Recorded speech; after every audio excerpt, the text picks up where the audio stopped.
Welcome, everyone. Today we're doing a deep dive into a really foundational technique for getting more out of large language models. It's this context, task, and format pattern. That's right. We're drawing on some solid material here, like the Generative AI Professional Prompt Engineering Guide, to really break down how this works, especially for, more expert users. Okay, so the basic idea is structuring prompts, splitting them into these three distinct sections: context, task, format. Exactly. It sounds simple, maybe, but explicitly defining these sections, well, it has a pretty big impact on how reliable and consistent the LLM's output is, especially when things get complex in professional settings. Right. And for those of us working with, say, complex AI workflows, that idea of breaking things down, it sounds a bit like good old project management, doesn't it? Task decomposition. That's a great analogy. It absolutely connects. The theory behind it is very similar. You break down a big project, right? Yeah. Makes it clearer, easier to execute. Same thing here for the LLM. Yeah. And it also ties into cognitive load theory. You're essentially packaging the information neatly. Context here, task here, format here. It lets the LLM focus its reasoning power more effectively instead of trying to figure out the background and the job and the desired output all at once. That makes a lot of sense. So being really clear about the context first, that kind of sets the stage. Right. Gives it the boundaries it needs to work within. Precisely. It's like an anchor. It grounds the LLM in the right domain, prevents it going off on tangents or making assumptions that aren't relevant. That focus is really key for quality. And then the task part. That's the verb, right? The specific action you want to perform. Summarize this, generate that, compare these things. Exactly. And precision matters here. You can't be vague. Tell me about X is much weaker than, say, summarize the key arguments for X. The clearer the action, the better the model can, execute. Okay, and this format piece, this feels really crucial for actually using the output, especially if it needs to fit into like a standard report or if multiple people are contributing. Oh, absolutely vital. You need that consistency. Specifying the output format, maybe you need a table, maybe a bulleted list, maybe a specific JSON structure, or even a certain tone like a press release. Right.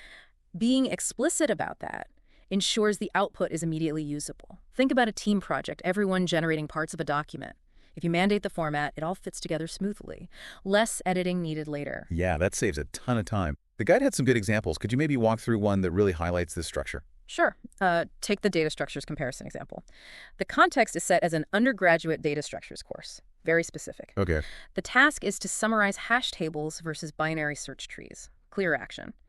And the format. A 2-column table comparing features, use cases, and performance. So it's super specific. You know exactly what you're going to get back. Exactly. It's tailored. Or think about the eco-friendly product pitch example. Context. New eco-friendly cleaning products. Task. Create a persuasive pitch for environmentally conscious consumers. Format.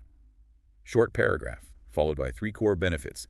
Again, very directed, very usable output. So it's really about guiding the LLM very deliberately, not just what information, but how it should be packaged and presented for our specific needs. That's the core mechanism, really. The LLM can parse these labeled sections, context, task, format more reliably. It understands the intent better because it's laid out clearly. It's like giving it a blueprint to follow. And what if the task is, really big, generating a long report or something complex? Does the pattern still hold? Any extra tips? Good question. Yes, it still holds, but you might want to be even more explicit. Clearly labeling the sections in the prompt, like hashtag, tag, context, or task, becomes even more important. Okay. For really lengthy or complex outputs, you might even subdivide. So within format, you could specify not just a table, but the exact column headers, maybe even data types you expect in each column. Wow, getting really granular there. Yeah, that level of detail becomes super useful for things like generating code or extensive documentation. It ensures everything is uniform, consistent, reduces the manual fixing you have to do. This really points towards a more, let's say, engineered approach to using these tools, doesn't it? Moving beyond just hoping for the best. I think so, especially for expert users doing critical work. Reliability, consistency, those are paramount. This context, task, format pattern gives you a method, a structure, to achieve that much more effectively than just, throwing prompts over the wall. It offers a path to more precise and efficient results. That's the takeaway. Definitely. For anyone wanting to dig deeper, there are some resources worth checking out: a YouTube video called Mastering ChatGPT Prompting with 3 Simple Techniques, and also a paper on ARKIS, Retask, revisiting LLM tasks from capability, skill, and knowledge perspectives. Good pointers. And maybe a final thought for our audience, particularly those integrating this professionally. How can you take this structured approach, this context, task, format pattern, and scale it? Think about using it not just for one-off prompts, but maybe as a basis for templates, for standardizing AI interactions across your whole team or organization. That's where the real strategic value might lie.